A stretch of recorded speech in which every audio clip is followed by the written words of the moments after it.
ഞാൻ പ്രശാന്ത് വാസുദേവ്. എൻ്റെ പുസ്തകമാണ് എൻ്റെ ടൂറിസം ദിനങ്ങൾ, മൈ ടൂറിസം ഡേയ്സ്. ഇത് എൻ്റെ ജീവിതമാണ്, എൻ്റെ സർവീസ് സ്റ്റോറിയാണ്, ടൂറിസത്തിലെ എൻ്റെ അനുഭവങ്ങളാണ്. പൊക്കളരുത്. എത്ര നാളെടുത്തത്? അതൊരു 3 മാസം. ഒരു ക്ഷമാപണത്തോടെ എഴുത്തിൻ്റെ ഈ വഴിയിൽ നടന്നു തുടങ്ങാൻ എന്നെ അനുവദിക്കണം. ഒപ്പം നടന്നു വരുമ്പോൾ വേലിപ്പടർപ്പിലെ അക്ഷരമുലകളിൽ തൂവള്ള സുമങ്ങൾക്കൊപ്പം അവിടെ പ്രത്യക്ഷപ്പെടുന്ന പ്രശാന്ത് വാസുദേവ് ഞാൻ എഴുതിയ ചെറുകഥകളുടെ സമാഹാരമാണ് നാരീസ്തനപ്പര. എനിക്ക് മാഷിനോടൊപ്പം ഒരു യാത്ര പോകണം. ഒരു രാത്രി മാഷൊപ്പം കഴിയണം. മൊബൈലിൽ അത് അവൾ തന്നെയാണോ എന്നയാൾക്ക് വല്ലാത്ത ഭയം തോന്നി. അവളുടെ ഫോണിൽ നിന്ന് മറ്റാരെങ്കിലും ഇതൊക്കെ പല ഘട്ടങ്ങളായി എഴുതിയ കഥകളാണ്. ഞാൻ പ്രശാന്ത് വാസുദേവ്. എൻ്റെ കവിതാ സമാഹാരമാണ് മലങ്കാളി. തളരും ഹൃദയമേ, കൊഴിയും മെഴിപ്പൂക്കൾ പടരുന്നു നിൻമുറിപ്പാടിൽ, അമ്ല നയനങ്ങളെ നീറ്റുന്നു നിങ്ങളീ ഹൃദയവ്രണം സഗാഠം. എത്ര നാളുകൊണ്ട് എഴുത്തോർത്ത്? ഇത് പല ഘട്ടങ്ങളായി എഴുതിയ കവിതകളാണ്, പല ഘട്ടങ്ങളിൽ.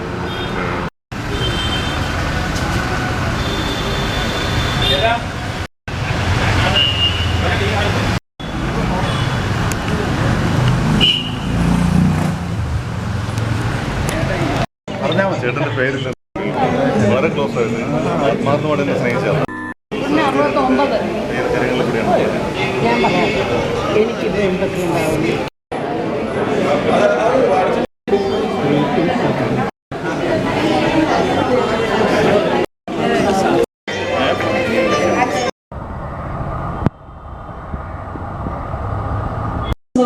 ഡെപ്യൂട്ടി ഡയറക്ടറിൽ ഞങ്ങളുടെ ഏറ്റവും പ്രിയപ്പെട്ട ജ്യേഷ്ഠനാണ്. തുടക്കം മുതൽ കഴിഞ്ഞ 5 വർഷങ്ങളിൽ ഞങ്ങൾക്ക്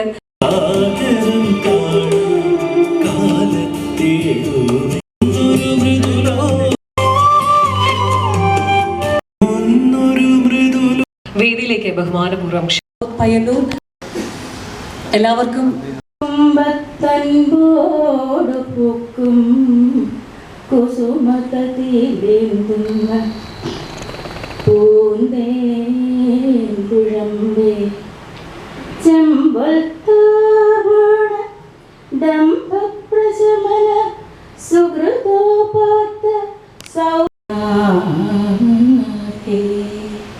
സംഘാടകരിൽ ഒരാളുമായ പറയേണ്ടത്, നമ്മുടെ പുസ്തകം സർവീസ് സ്റ്റോറി പ്രകാശനം ചെയ്യുന്നതിന് മുമ്പായിട്ട് ഡോക്ടർ കെ ഓമനക്കുട്ടി ടീച്ചറിൻ്റെയാണ് ആദ്യമായിട്ട് ഞാൻ സ്വാഗതം പറയുന്നത്. അതുകൊണ്ട് തന്നെ ഈ ചടങ്ങിൽ തീർച്ചയായിട്ടും ഉണ്ടാവും. സഹോദര തുല്യനായ ഒരു വ്യക്തിയെന്ന് മാത്രമേ ഞാൻ അതിനെക്കുറിച്ച് പറയുന്നുള്ളൂ. അദ്ദേഹം ഞാൻ ഒറ്റ തവണ വിളിച്ച് പറഞ്ഞു, മുന്നോട്ട് ഭാഷ അവരുടെ പുസ്തകം അവതരിപ്പിക്കണം വരണമെന്ന് പറഞ്ഞപ്പോൾ ആ ഒറ്റ ഫോൺ കോളോട് ഞാൻ തന്നെ വരാമല്ലോ, അതിനെക്കുറിച്ച് കൂടുതലൊന്നും ചോദിക്കാതെ തന്നെ ഇവിടെ വരികയും നിറഞ്ഞു നിൽക്കുന്നുണ്ടെങ്കിൽ പ്രശാന്ത് വന്ന് ഇത് അധ്യക്ഷയാകണമെന്നൊക്കെ പറഞ്ഞപ്പോൾ അതിനുള്ള യോഗ്യത എനിക്കുണ്ടോ എന്ന് ഞാൻ സംശയിച്ചു. എങ്കിലും സ്നേഹപൂർവമായ ക്ഷണത്തിന് ഞാൻ വഴങ്ങി ഇവിടെ നിൽക്കുകയാണ്. ഭാവന, വിചാരവികാരങ്ങൾ ഇവ ഭാഷയിൽ കൂടി പ്രവഹിക്കുമ്പോൾ അത് കവിതയാകുന്നു എന്നാണ് ഞാൻ മനസ്സിലാക്കിയിട്ടുള്ളത്. ഇവിടെ 3 തലത്തിലുള്ള പുസ്തകങ്ങളാണ് ഇന്ന് റിലീസ് ചെയ്യാൻ പോകുന്നത്. ഒന്ന്, കിഴിക്കോണുകളിൽ സ്വപ്നം മയങ്ങി കതിരുതിർപ്പൂ പുഞ്ചിരി ചെഞ്ചുണ്ടിൽ തങ്ങി ഒഴുകുമുടയാടയിൽ ഒളിയലകൾ ചിന്നി അഴകൊരുടലാർന്ന പോൽ അങ്ങനെ മിന്നി മതിമോഹന ശുഭനർത്തനമാടുന്ന മഹിതേ. കൊടുത്ത് ഈ പരിപാടി ഉദ്ഘാടനം ചെയ്യാനായി മുൻ ചീഫ് സെക്രട്ടറിയായ ഡോക്ടർ നളിനി ക്ഷണിക്കുന്നു. ഒപ്പം നമ്മുടെ വിശിഷ്ടാതിഥികൾ എല്ലാവരും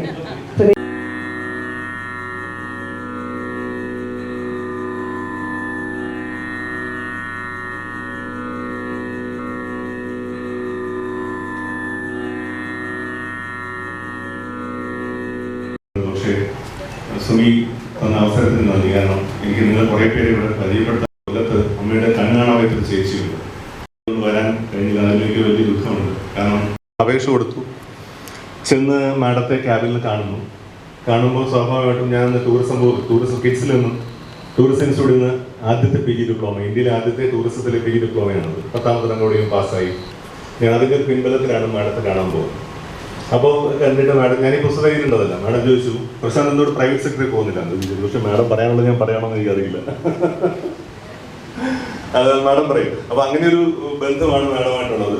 പിന്നെ എനിക്ക് ഏറ്റവും വലിയ സന്തോഷം എന്ന് പറഞ്ഞാൽ ഈ വേദി തന്നെ എനിക്കൊന്ന് ആദ്യമായിട്ട് അനൗൺസ് ചെയ്യുന്ന മാഡത്തിൻ്റെ ഡോക്ടറേറ്റ് അല്ലേ ആയിരിക്കണം. മാഡം ടൂറിസത്തിലെ ഡോക്ടറേറ്റ് എടുത്തിട്ടുണ്ട്. അത് ഈ വേദിയിലാണ് ആദ്യമായിട്ട് അനൗൺസ് ചെയ്തത്. മാഡം തന്നെ വിശ്വാസം പറയും.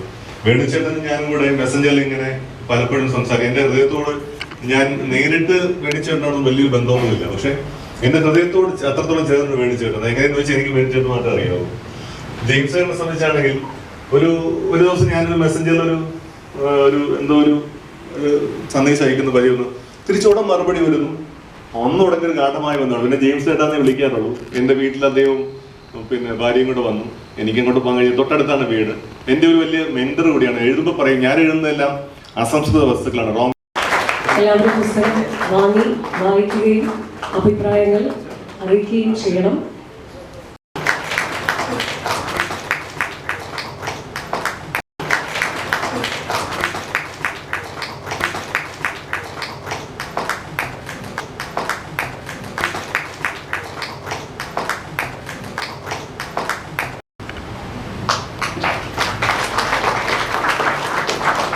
ഓമനക്കുട്ടി ടീച്ചർ പറഞ്ഞതുപോലെ കയ്യടിക്ക് വലിയ ശബ്ദമില്ല. സന്തോഷം, ഒരുപാട് സന്തോഷം. തുടർന്ന് കവിതാ സമാഹാരമായ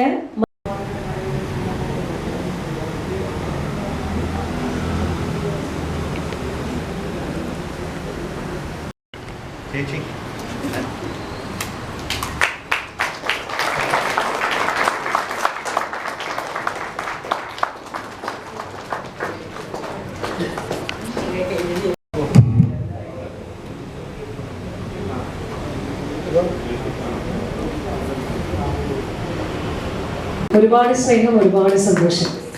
അടുത്തതായി ആശംസകൾ അർപ്പിക്കുന്നതിനായി ആദ്യമായി ഡോക്ടർ നളിനി നെറ്റോ വേദിയിലേക്ക് ക്ഷണിക്കുന്നു.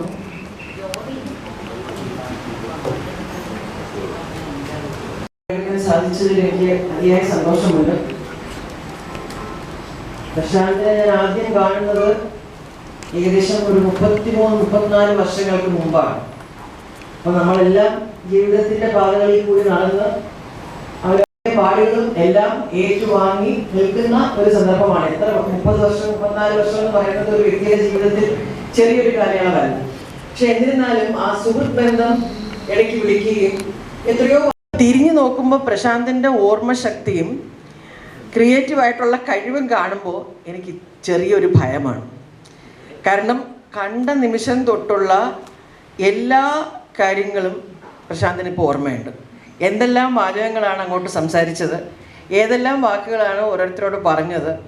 അപ്പോൾ ഇത്രയധികം കഴിവുള്ള ഒരാൾ നമ്മളുടെ കൂടെ ഉണ്ടായിരുന്നു എന്നുള്ളത് ഒരേ സമയം മതിപ്പും ഭയവും എളിമയും എനിക്ക് തരികയാണ്. സാധിച്ചതിൽ എനിക്ക് അതിയായ സന്തോഷമുണ്ട്. പ്രശാന്തിനെ ഞാൻ ആദ്യം കാണുന്നത് ഏകദേശം ഒരു 33-34 വർഷങ്ങൾക്ക് മുമ്പാണ്. അപ്പോൾ നമ്മളെല്ലാം ജീവിതത്തിന്റെ പാതകളിൽ കൂടി നടന്ന് അവരുടെ മുകളിലാണ്. നിങ്ങളുടെ ഇടയിൽ നിങ്ങളുടെ കൂടെ തന്നെ നിങ്ങളെക്കാളും പറഞ്ഞ് ഇതാണോ IAS എന്ന് ചോദിപ്പിക്കരുതെന്ന് എന്നിപ്പോൾ പലരും ചോദിപ്പിക്കുന്നുണ്ട്. അപ്പോൾ അധികമൊന്നും തന്നെത്താനെ സെൽഫ് പുസ്തകങ്ങളായിരിക്കും. പക്ഷെ ഇന്നിവിടെ സംഭവിച്ചിരിക്കുന്ന ഒരേ എഴുത്തുകാരൻ്റെ വ്യത്യസ്ത പുസ്തക വിളനിലങ്ങളിൽ വ്യത്യസ്തമായ വിത്തുകൾ വാരി വിതറി വ്യത്യസ്തമായ ഒരുപാട് വിളവുകൾ ശേഖരിക്കുവാനായിട്ട് ഇനിയും പ്രശാന്തിന് സാധിക്കട്ടെ. നോറ ബുക്സിനോട് സർഗാത്മക സംഭാവനകൾ നൽകുവാൻ നമ്മുടെ പ്രിയപ്പെട്ട അടുത്തതായി ആശംസാവാചകങ്ങൾ വന്നിട്ടുള്ള വ്യക്തി അമ്മയുടെ വിദ്യാർത്ഥിനി ആണ്. അന്ന് എല്ലാം കൊണ്ടും വളരെ ധന്യമായ ഒരു സ്റ്റേജ്, ക്രാഫ്റ്റ്, ബ്യൂറോക്രസി, സംഗീതം, അതുപോലെ ധൈര്യം, പ്രശാന്ത്, അത് പോകാം എന്നുള്ളതാണ്. അതാണ് ബാലേന്ദ്രൻ ചുള്ളിക്കാട് പറയുന്നത്. കറപിടിച്ചൊരൻ ചുണ്ടിൽ തുളുമ്പുവാൻ കവിത പോലും വരണ്ടുപോയി എന്നാണ്. ഒരു നിമിഷം ഈ കവിത ഇല്ലണ്ടാവും. വേദിയിൽ ഇരിക്കാൻ സാധിച്ചാൽ ആദ്യം തന്നെ ഞാൻ ദേവിയോട് നന്ദി പറയട്ടെ. കാരണം നമ്മൾ പലപ്പോഴും വിചാരിക്കുന്ന കൂട്ടല്ല, ഇതൊരു അനുഗ്രഹമാണ്. മാതങ്കിയുടെ അനുഗ്രഹം എന്നൊക്കെ പറയും. സംഗീതം, കവിത, വിദ്യാഭ്യാസം, എഴുത്ത്, ഭാവന, ഇതൊന്നും വെറുതെ ഉണ്ടാവുന്നതല്ല. ഇതിനൊക്കെ ഒരു അനുഗ്രഹം തന്നെ വേണം. നമ്മൾ വളരെയധികം അണ്ടർ എസ്റ്റിമേറ്റ് ചെയ്യുന്ന ഒരു സ്കില്ലും കൂടെയാണ്. പോയാൽ അദ്ദേഹത്തിന് അർഹിക്കുന്നത് ക്ലാരിറ്റി ഉണ്ടായിരുന്നു. ഈ ബിസിനസ് എങ്ങനെയാണ് നടത്തേണ്ടത്, എങ്ങനെയാണ് ഈ പ്രൈവറ്റ് സെക്ടറിനെ കൊണ്ട് ഈ ടൂറിസം സർക്കാർ ചെയ്യേണ്ട ഒരു പ്രവൃത്തിയൊന്നും അല്ലല്ലോ. സ്വിച്ചിട്ട് നമ്മൾ സർക്കാർ ഫയലിനകത്ത് ഉണ്ടാക്കുന്നതൊന്നുമല്ല ഈ ടൂറിസം എന്ന് പറയുന്നത്. അത് ജനങ്ങൾക്ക് പൈസ കിട്ടാൻ വേണ്ടിയാണ്.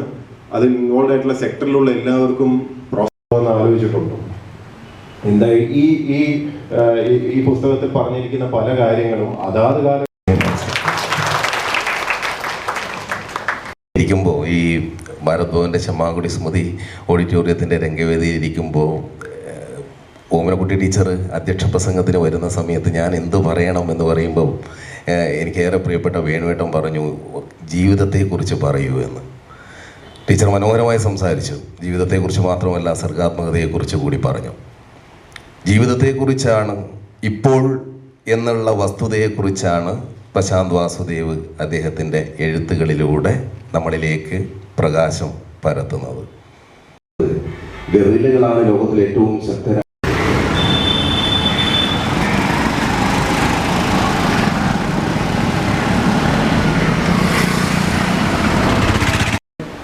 ആത്മഹർഷത്തോടു കൂടിയാണ് ഞാൻ ഈ ചടങ്ങിൽ പങ്കെടുക്കുന്നത്. സംഗീതത്തിൻ്റെയും സാഹിത്യത്തിൻ്റെയും സർവീസിൻ്റെയും ഒക്കെ മേഖലയിൽ അവരുടേതായിട്ടുള്ള വ്യക്തിമുദ്ര പതിപ്പിച്ചിട്ടുള്ള ഒരു കൂട്ടം പ്രതിഭകളോടൊപ്പം ഇരിക്കുമ്പോൾ ആ സുഗന്ധം, ആത്മസുഗന്ധം നമ്മുടെ ഉള്ളിലേക്കും വരുന്നു. അതിന് നമ്മൾ തയ്യാറാക്കിയത്, പ്രാപ്തരാക്കിയത് പ്രശാന്ത് സാറിൻ്റെ പുസ്തകങ്ങളാണ് എന്നുള്ളതും വളരെയധികം സന്തോഷത്തോടുകൂടി ഞാൻ ഉൾക്കൊള്ളുന്നു. ഭയ കൈലാസം, നിർഭയ കൈലാസം എന്നൊക്കെ ചില പ്രയോഗങ്ങൾ കൈലാസമായിട്ടാണ് ബന്ധപ്പെടുന്നത്. അപ്പോൾ ഒരു ശൈവ സംസ്കാരം ഭാഷ ചെയ്യുകയാണെന്നുണ്ടെങ്കിൽ കുറച്ചും കൂടെ ഇനി വരുന്ന ആളുകളിൽ കുറച്ചും കൂടെ ശക്തമായിട്ടുള്ള മലയാള ഐക്യപ്പെടലുകളെ കുറിച്ചൊക്കെയുള്ള ഓർമ്മപ്പെടുത്തലാണ്. അതിൽ തന്നെ ഒരിടത്ത് പറയുന്നുണ്ട്, നമ്മൾ തന്നെയാണ് നമ്മുടെ അടിമകൾ, മോചനമില്ലാത്ത. അപ്പം നമ്മളിൽ തന്നെയുള്ള ചില അവളെ ഭയക്ക് കൂടിയാണ്. എല്ലാവരും ഒന്ന് ആലോചിച്ച് നോക്കുക. സകല പുരുഷന്മാരും ഉള്ളിൽ കൊണ്ട് ചിരിക്കുകയും ചെയ്യുന്നിടത്ത് തുറന്ന് പറയാനും പറ്റുന്നില്ല. അപ്പോൾ ഞാൻ വിസ്മയമെന്ന് വിളിച്ചുപോയി. ഇന്നലെ അങ്ങിങ്ങും ഒട്ടിട്ട് നിന്നവൾ ഇന്നാകെ നീളെ വിടർന്നുലസിപ്പു. 4-5 നാളുകൾക്കപ്പുറം നീ വന്നു ചേരുമെന്നാരു രഹസ്യമോതി. പഞ്ചേന്ദ്രിയങ്ങൾക്ക് മീതെ മറ്റൊരിന്ദ്രിയം മുല്ലേ നിനക്കാര് നൽകി. നീ പോയ ശേഷം ചെയ്യിക്കാത്ത കൊങ്ങിണി പൂവിട്ട് പുഞ്ചിരി തൂകി നിൽപ്പു. കാലം തെറ്റിച്ചു പതിവും തെറ്റിച്ചു ചെറുമാവും പൂവിട്ട് സ്വീകരിപ്പാൻ. കടലുകൾക്കപ്പുറം നിന്നേതു മാസ്മരവീജികൾ സന്ദേശവാഹകരായി. സ്നേഹത്തിനും പിന്നെ വാത്സല്യമപ്പുറം എന്താത്മഭാവം പകർന്നിവർക്കേകി നീ. ചെറുപ്പകാലം പോലെ ഇരിക്കണം എടുക്കുമ്പോൾ. വണ്ടി തന്നെ ലൈറ്റ് അടയ്ക്കും. ഇപ്പം വേറെ ഒന്നും ചെയ്യുന്നില്ല. ബുക്കൊന്നും എഴുതിയാണ് ഇടയ്ക്ക്. പുസ്തകം മറ്റോ എഴുതിയാ. അപ്പോൾ ഞാൻ എൻ്റെ സിസ്റ്റർ പറഞ്ഞു ഇങ്ങനെയാണ്. അപ്പോൾ കുറേ വർഷമായി കേട്ടോ. 10 വർഷം എന്നാണ്.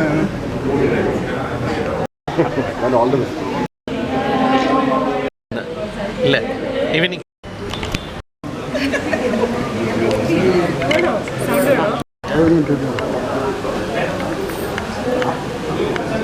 ഓക്കെ.